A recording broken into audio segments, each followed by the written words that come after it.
Hello sir, sure po ba na may SRI?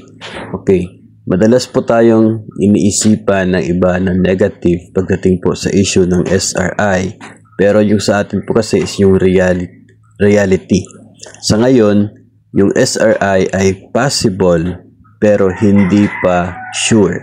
Okay? Bakit hindi pa siya sure? Dahil wala pa po yung legal na basihan para sa SRI. Wala pa yung administrative order. May mga nagpo-post, nagsasabi na malapit na ito. Well, yun naman po talaga yung mga pinopost even with November. So, ang sa atin po, yung possibility is always there kasi isang order lang po yun ng lalagdaan. So, it's always possible.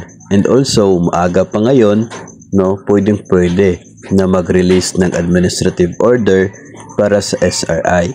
So, siya po ay possible. Pero, yung tanong kung sure, masasagot po natin yan kung nandyan na yung administrative order or yung legal basis para sa SRI. Kasabay po ng administrative order na yan, nakapaloob na yung guidelines kung sino-sino yung eligible makakatanggap dito po sa Service Recognition Incentive. So, yung AO, yung atin pong hinihintay to make it sure. Okay? So, possible, pero hindi pa sure. Yun sa ngayon. Kapag nandyan na po yung administrative order, sure na ang SRI. Ang hindi na lamang sure is yung amount na matatanggap ng bawat eligible personnel. Kailan din po magiging sure yung amount na matatanggap ng bawat eligible personnel?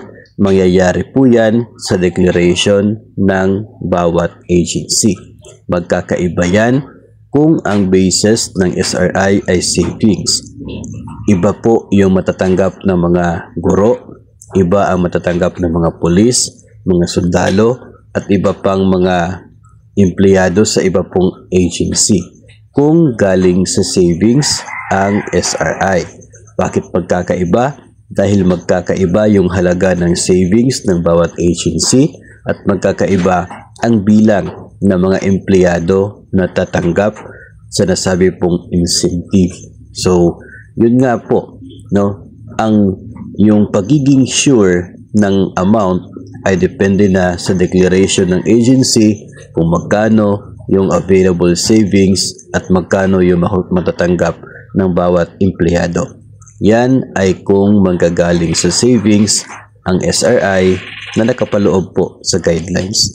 So, we need to understand sa bawat aspect po ng SRI na ito para hindi po natin iisipin na kinulang yung binigay sa atin o kaya ay napunta sa bulsa yung iba na halaga ng SRI. We need to read the guidelines and to understand kung ano po yung magiging epekto nito at bakit nagkakaroon ng iba-ibang halaga ng SRI sa bawat agency na eligible makatanggap nito. So again, as for me, the possibility of SRI is there, it's always there, pero yung sureness nito, kung sure na ba, hindi pa sa ngayon dahil wala pa yung administrative order.